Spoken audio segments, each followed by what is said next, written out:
नमस्कार, आप देख रहे हैं एबीएस न्यूज। मैं हूं आपके साथ पलक शर्मा। आइए नजर डालते हैं।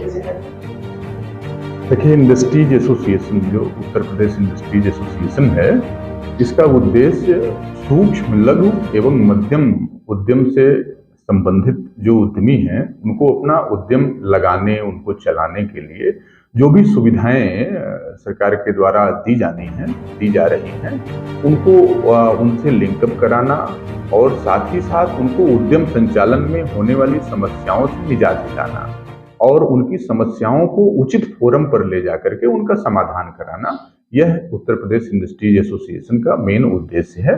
और आपको बताते चले हम कि इस इंडस्ट्रीज एसोसिएशन का गठन जो है वर्ष 2021 में किया गया था संत कबीर नगर जनपद में।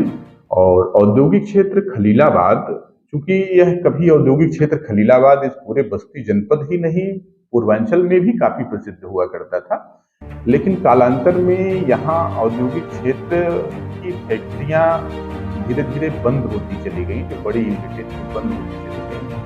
उसके बाद यहाँ लोगों ने ध्यान देना बंद कर दिया और उपेक्षित जैसा हो गया। तो उसकी उपेक्षा का शिकार होने के कारण यहाँ की तमाम सारी समस्याएं, जैसे सड़कों को ले लें, जैसे जल निकासी को ले लिया जाए, बिजली को ले लिया जाए, तो ये सारी समस्याएं यहाँ व्याप्त हो गई थी। इन्हीं समस्याओं के निराकरण के लिए इस इंडस्ट्रीज एसोसिएशन का निर्माण किया गया था सभी उद्यमियों के द्वारा। और वर्ष 2021 से लेकर के निरंतर अभी तक जनपद स्तर से लेकर मंडल स्तर के साथ साथ प्रदेश स्तर के कुछ समुचित फोरमों पर हम अपने संबंधित या सदस्य उद्यमियों की समस्याओं को ले जाते हैं और उनका समुचित समाधान कराते हैं।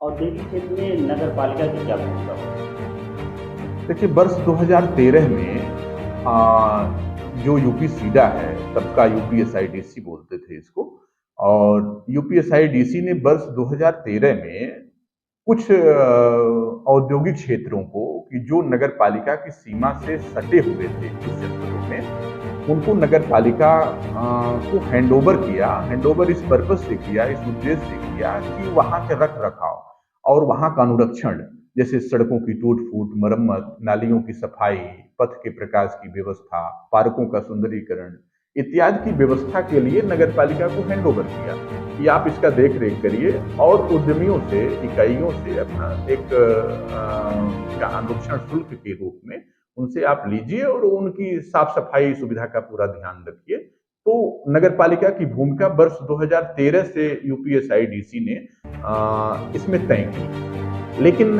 खलीलाबाद की जो नगर पालिका है, इसके दायरे में औद्योगिक क्षेत्र वर्ष 2020 में आया, क्योंकि जब ये अधिसूचना जारी हुई, अधिसूचना माह अक्टूबर के वर्ष 2020 में जारी हुई और जिसके अंतर्गत जो है औद्योगिक क्षेत्र नगर पालिका की सीमा में पहले जब इसके विषय में जानकारी ली गई तो पता चला कि वर्ष 2013 से ही, और जब यह यूपी सीडा ने इसको हैंडओवर किया, तभी से इसमें एक तरीके का कहा जाए भ्रष्टाचार का या सरकारी धन के बंदर बांट का या औचित्य विहीन कार्य कराने का एक प्रकार का यहाँ नगर पालिका के द्वारा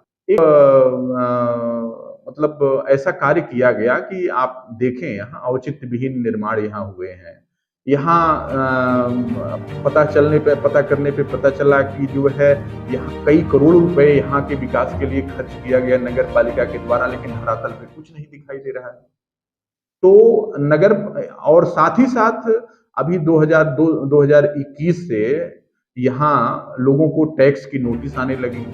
टैक्स की नोटिस का मतलब ये हो गया कि यहाँ नगर पालिका कहती थी हमने करोड़ों रुपए यहाँ खर्च किए हैं और सभी उद्यमी जो है और ये भारी भरकम टैक्स के रूप में जो है, जो उनकी मांग थी, जो उनकी नोटिस थी, उसके आधार पे वो उद्यमियों से अपना टैक्स वसूली का एक तरीके का अड्डा बना लिए थे। नगर पालिका परिषद औद्योगिक क्षेत्र को टैक्स वसूली का एक अड्डा बना लिया था। तभी से अपने उत्तर प्रदेश इंडस्ट्रीज एसोसिएशन ने इसका प्रतिरोध किया। आप हमारे पुराने मीडिया के साथी हैं, तो आप लोगों को ये संज्ञान में होगा कि वर्ष 2021 से ही नगर पालिका के उस टैक्स का विरोध ये उत्तर प्रदेश इंडस्ट्रीज एसोसिएशन ने किया है समय समय पर, और इसमें अभी तक कोई दर तय नहीं हो पाया है कि किस दर से अनुरक्षण शुल्क दिया जाए।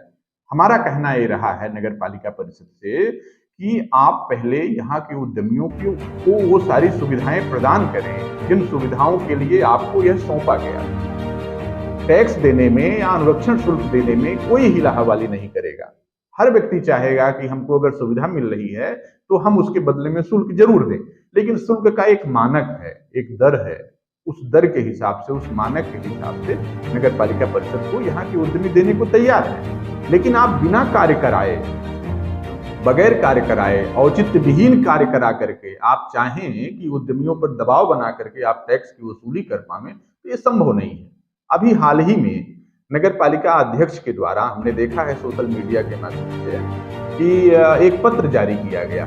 उस पत्र में उन्होंने एक इंडस्ट्रियल डेवलपमेंट एसोसिएशन का रजिस्ट्रेशन कराया है, गठन किया है। तो भाई अगर उनके मन में और उनके दिमाग में यहाँ के डेवलपमेंट की बात आ रही है तो स्वागत ही है, सराहनीय है। लेकिन टेक्निकल रूप से जब हमने उसमें जांच किया और लोगों से, विशेषज्ञों से हमने जब इसमें चर्चा की, तो चर्चा में ये बात निकल के आई कि कोई भी नगर पालिका का अध्यक्ष या नगर पालिका परिषद का जो चेयरमैन है, वह चेयरमैन किसी भी संस्था, किसी भी समिति, किसी भी एसोसिएशन का रजिस्ट्रेशन करने का अधिकार नहीं रखता है। उसके पास नगर पालिका एक्ट में ऐसा कोई भी प्राविधान नहीं है। नगर पालिका एक्ट के माध्यम से ऐसी कोई शक्ति उसको नहीं प्राप्त है। वह किसी सोसाइटी का, किसी संगठन का, किसी एसोसिएशन का, किसी ट्रस्ट का, किसी समिति का रजिस्ट्रेशन कर सके, निर्माण कर सके। इसी बात को लेकर के जब हमारे संज्ञान में आई बात, तो हम जिलाधिकारी महोदय के पास इसकी चर्चा करने गए और उनको एक ज्ञापन के रूप में एक पत्र भी दिया कि सर इसकी जांच भी करा लीजिए, क्योंकि आपके निर्देश पर एक जांच यहाँ शमशान घाट के निर्माण की चल रही है। तो कहीं ऐसा तो नहीं है कि शमशान घाट या यहाँ जो घोटाले हुए हैं, यहाँ जो औचित्य विहीन कार्य हुए हैं, उसको छिपाने के लिए, उसको दबाने के लिए एक नया सिगुफा, जिसको राजनीतिक सिगुफा कह सकते हैं, कि एक तरीके का सिगुफा यहाँ छोड़ा जा रहा है इंडस्ट्रियल डेवलपमेंट एसोसिएशन का गठन करके। तो मैंने निवेदन किया है जिलाधिकारी महोदय से कि इसकी जांच करा ली जाए कि क्या नगर पालिका अध्यक्ष के पास ऐसी शक्ति है नगर पालिका एक्ट में कि वह एसोसिएशन का, समिति का, समिति का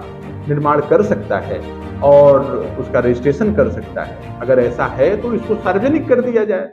इससे जनपद के और लोगों को भी लाभ मिलेगा। किसी को भी कोई समिति बनानी होगी तो गोरखपुर चिटफंड सोसाइटी में क्यों जाएगा? कोई ट्रस्ट गठन कराना होगा तो रजिस्ट्रार के पास क्यों जाएगा? वो सीधे नगर पालिका अध्यक्ष के पास जाएगा और कहेगा कि भाई हमारी ये समिति बनानी है, इसको रजिस्टर्ड कर दीजिए। तो इसका क्लेरिफिकेशन होना चाहिए, इसका स्पष्टीकरण होना चाहिए। इसी उद्देश्य से हमने जिलाधिकारी महोदय को एक पत्र दिया है और उनसे जांच की अपील।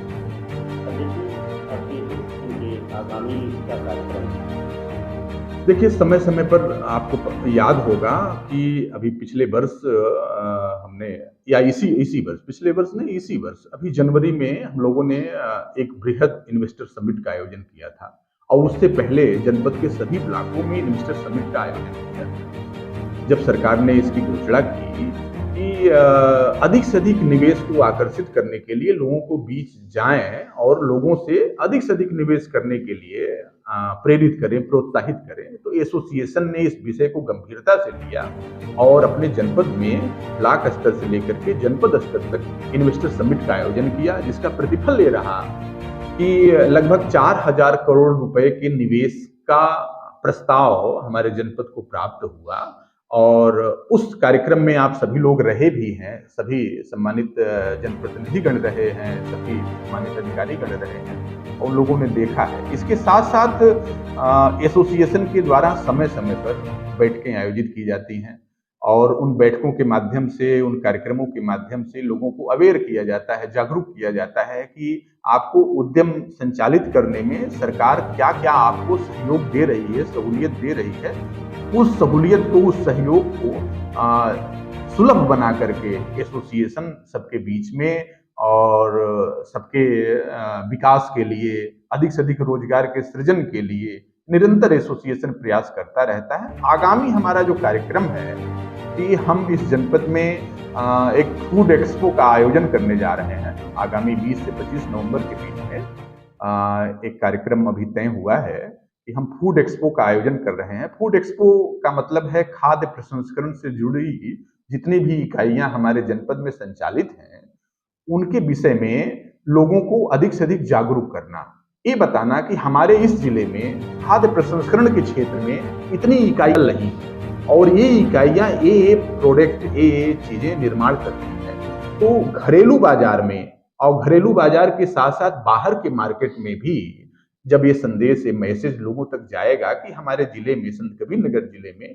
ये इकाइयां संचालित हैं और इस प्रकार से उनका प्रोडक्शन हो रहा है, ये सामान वो बनाती हैं और उसको लोगों को बेचने में भी आसानी होगी, लोगों की मार्केटिंग कराने में भी आसानी होगी। साथ ही साथ हम उस कार्यक्रम में उन मशीनों के निर्माताओं को, उनके डिस्ट्रीब्यूटरों को भी आमंत्रित कर रहे हैं जो खाद्य प्रसंस्करण से जुड़ी हुई जो छोटी छोटी ऐसी मशीनें हैं कि जो गांव स्तर पर, एक घरेलू स्तर पर, कुटीर उद्योग के स्तर पर जो इस समय स्मार्ट तरीके से काम करती हैं मशीनें, अभी धीरे धीरे वो मार्केट में पहुंच रही हैं। तो हम चाहेंगे कि हमारे जनपद के लोग भी उन मशीनों से लाभान्वित हो सकें, उनको भी हम प्रदर्शनी में बुला रहे हैं। इसके साथ ही साथ हम विशेषज्ञों की एक टीम बुला रहे हैं जिसके माध्यम से उस कार्यक्रम में आए हुए लोगों और मीडिया के माध्यम से सभी जनपद वासियों को ये बताने का प्रयास करेंगे कि हम जो सामान बनाते हैं, जो हमारी इकाइयां, इस जनपद की इकाइयां बनाती हैं सामान, उसकी अच्छी प्रकार से कैसे पैकेजिंग करा सके, कैसे ब्रांडिंग किया जा सके, कैसे उसकी मार्केटिंग किया जा सके, तो इसको भी लाभान्वित कराने का हमारा प्रयास रहेगा। तो एसोसिएशन के द्वारा आगामी ये कार्यक्रम प्रस्तावित है। इसमें हम चाहेंगे कि आपके माध्यम से, मीडिया बंधुओं के माध्यम से पूरे जनपद के लोग इस कार्यक्रम में सादर आमंत्रित रहें और समय समय पर इसमें जो भी चीजें होंगी और आप लोगों के माध्यम से बताया जाएगा। कार्यक्रम कब तक होने वाला है? ये 20 से 25 नवंबर के बीच में एक दिन का कार्यक्रम अभी प्रस्तावित किया गया है।